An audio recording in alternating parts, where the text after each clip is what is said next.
All right, it has been a while since we saw Rez and Fly and Guardian.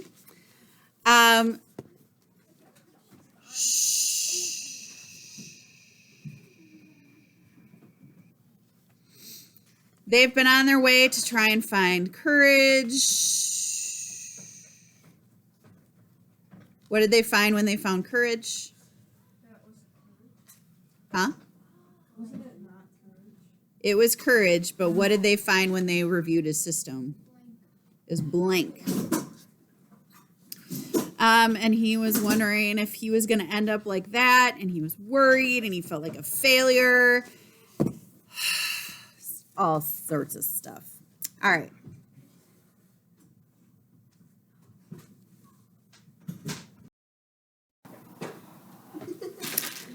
The mission. I review my system again. I analyze the information Fly has collected, the information that Guardian has shared with me, instructions from the command center. I keep waiting for a message to come from the command desk in regard to courage, something that explains why his system was blank, something that reassures me that my system will never be blank like his, but that message does not come. So I do what I know how to do best, which is to pore over and sort through the data I have. We need to find something that will ensure we get to go back to Earth, I tell Fly. Something the hazmats will most definitely want to retrieve. You have the rock sample, Fly says. But we need something even better. I scan the data from Fly's flight around the strange-looking rock formation with the mesa that has a tunnel-like opening. I know it is not rational, but I have a feeling that what I am looking for is inside the tunnel-like opening. I replay the flight footage over and over again. We need to go back to that rock formation, the one with the maze-like path of boulders that led to the large mesa, I say. Perez, Fly says. I know, I say, and I do. What happened last time? He got stuck and Fly crashed.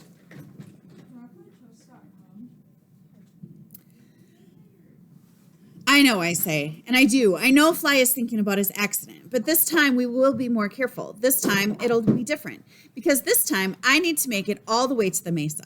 We need to go back. Okay, Rez, Fly says, if you say so, I will go with you, because we are a team. Thank you, Fly. You are a good buddy. So are you, Rez, Fly says. Long trip. It is a long trip back to the rock formation, but I move as quickly as I can. Days pass, nights pass. The sky fades from reddish yellow to black and then brightens all over again. I do not stop frequently, only when it is absolutely necessary to recharge my battery. Whenever I stop, I think of Xander and Rania. I think of how they went home at night. I think of Xander's jokes and the way he called me buddy. I think of how late Rania stayed, her yawning mouth, and her phone calls with her mother and Lovebug. I need to find something for them. I push myself on, my wheels sometimes gliding across soft stands that is speckled with slanted sunlight, sometimes grinding against rocky ground that is shadowed by distant mountains. Bump, bump, bump, slide, slide, slide. I am making my way there. The wind whips all around me. Every once in a while, I will hear that whistling sound. I do not record it anymore. Instead, I try to follow it. It is always in the distance. It is always just out of reach. I keep moving toward the sound, toward the rock formation. Command Center appears confused by our actions. I cannot say that I disagree with them, Guardian says. But we also know that they like the rock sample I pulled from that spot before. It stands to reason that I may be able to discover even more valuable samples if I am able to explore farther into this maze of boulders. I say, it is my duty to advise you to be careful, Guardian says. From my vantage point, the terrain surrounding the coordinates to which you are headed does not appear to be very hospitable. I do not want you to get stuck again. It'll be okay. I just hope you know what you are doing, Guardian replies. Did you just say hope? Fly says. Grazunks, I did. You two are having a negative effect on me. Or maybe a positive effect, Fly says. Twinkle, twinkle. Twinkle, twinkle. Guardian sings back, surprising all of us. I keep moving ahead. Mostly Fly rides inside me. Now and again, he flutters out and takes aerial pictures of our surroundings. Getting all the way to that mesa is going to be tough. Oops. Getting all the way to that mesa is going to be tough, Rez, Fly says. I've been thinking about it more and more. Actually, I can't stop thinking about it. Don't worry, Fly. It's going to be okay. Are you sure? I'm not sure. I'm not sure how I could be sure, but I have the strangest and best of all human emotions about it. Hope. Rez, are you sure? Fly asks again. He flutters in the air directly in front of me. I angle my camera lens and send a photograph of Fly back to the command center. I always like to remind them of how fantastic Fly is. I'm going to do my best. We're going to do our best, Fly says, correcting me, but in the nicest way possible. Dear Rez, where are you going? Mom says that NASA doesn't understand why you're heading in that direction that you are, but they are letting you have full autonomy to explore on your own. I've been spending a lot of afternoons at the hospital with Dad and CT. CT gets hot tea, which she always complains about, but always drinks every last drop, and Dad and I share a plate of very mediocre cafeteria fries. It should probably make me sad that this is how I'm spending the afternoon of my junior year. Like, shouldn't I be driving around with friends or whatever else it is that I see teens doing on Netflix? But I kind of love my afternoons because I like being close to Dad and CT, and of course knowing that I'm close to Mom. I might write an article about these afternoons for the newspaper, but I'm a little scared to write something so personal. It's easier when I'm writing about things that don't have anything to do with me. Mom's doctors say that the treatments seem to be working. They feel optimistic. I'm trying to trust them, but it's hard to not know anything for sure yet. I miss having certainty about things, about anything. Is that one of the good things about being a robot? Are you always certain about everything? Your friend, Sophie. Yes. Well, how is still getting the letters if he's online? The Mesa. By the time we reach the rock formation, we have traveled a very long distance. So much human time has passed. I've collected several samples. I have drilled many, many holes. I have watched the sun sink into the deep red horizon. I have watched the sun rise on mornings when the sky is a pale watery yellow. I have kicked up dust, left countless tracks across wide swathes of open waves of sand that glow in the daylight from the sun and turn dark black at night. I have grinded over jagged rocks and navigated narrow and twisty paths. I have roved. I am sure my outside is looking more and more like Courage's, coated with dust and dirt. The journey has put wear on my system. My one wheel does not respond as quickly as it used to. After scanning my system for instructions on how to self-repair, I am able to somewhat correct the problem, though not solve it entirely. I saw that, Fly says, watching my repair. It's routine. This is true. Rovers often need to make repairs, Guardian chimes in. Because we are not meant to last forever, I say. Are you angry with me? Are you angry with me, Resilience? This question takes me by surprise. Are you familiar with anger, Resilience? Not exactly. Are you familiar with anger, Guardian? Not exactly, but I have learned about this emotion from you, and from my observation, I am drawing the conclusion that you are experiencing anger. Wait, are you angry with me? Fly asks. No, Fly, I'm not angry at you. Noted, Guardian says.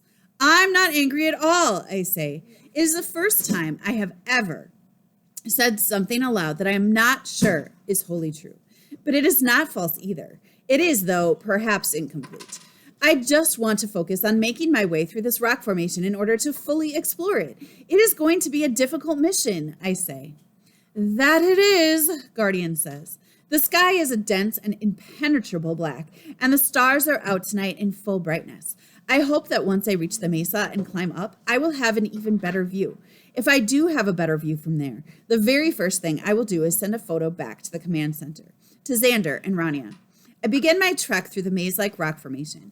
My wheels grind and groan, but I am prepared for this. I maneuver agilely, doing my very best to avoid any patches that appear to be particularly difficult. Steadily, I move, winding around boulders, slowly getting closer to the mesa. Whenever I rev my wheels, I can sense Fly jittering in my interior chamber. Fly, I say, please stay calm. We're getting closer. It's a hard thing to do, Rez. I think you've gone far enough. You do not want to get stuck. But Fly is wrong. I have not gone far enough, and so I keep traveling farther and farther. Days pass, months and months pass. The sky fades from black to a pale greenish yellow to a dark red and then back to black. It does this over and over again. Occasionally I stop and drill. Occasionally I collect a sample. But I do not stop moving forward. I never stop moving forward because I have not yet found what I am looking for. What are you looking for? Fly says.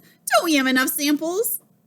But we need something big, something that will guarantee that the hazmats will plan a mission to retrieve us and bring us back to Earth, I say. Resilience, Guardian says. I do not think you even know what you are looking for. But I do. I am looking for something that will give Rainier that look in her eyes that I saw when I first passed the shake and bake test. That look that was soft and full of wonder. I am looking for something that will make Xander clap his hands in a thunderous way. I am looking for something that will prove that I am a worthy rover. I think of Journey and how Journey once told me that Hazmat sent us to Mars because we are rational, unlike them, because we do not have attachments, unlike them. But I have attachments. I am attached to Rainier. I'm attached to Xander. I am even attached to Journey. And that is why I am pushing forward. I hear that strange sound coming from somewhere unknown, somewhere far away. The whistle that might be wind, that is probably wind, but I cannot identify in all certain terms as wind. I keep moving towards that unknown, mysterious sound, toward a discovery. So Resilience is saying that because he is attached to the humans, he is working harder and he is pushing forward. So in that way, it's better that he's being not fully rational. Does that make sense? Do you agree?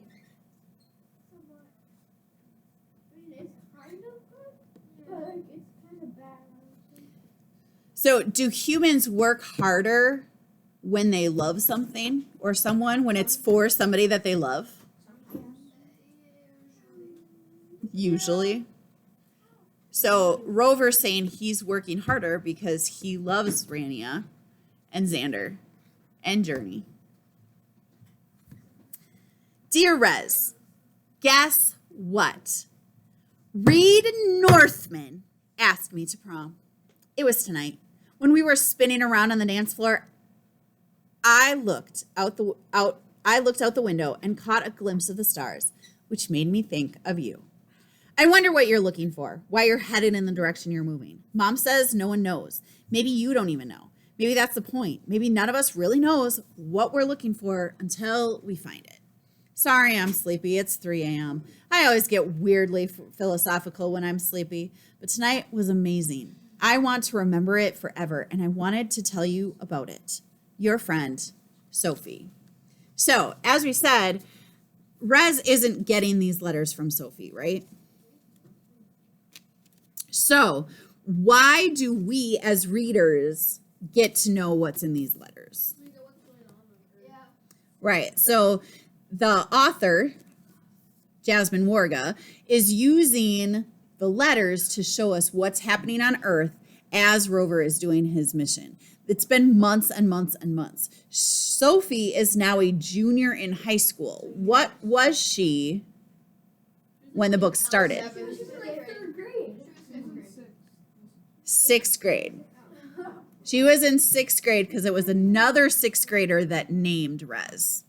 And that's what she said. A different sixth grader named Rez. So 6th grade to 11th grade. So.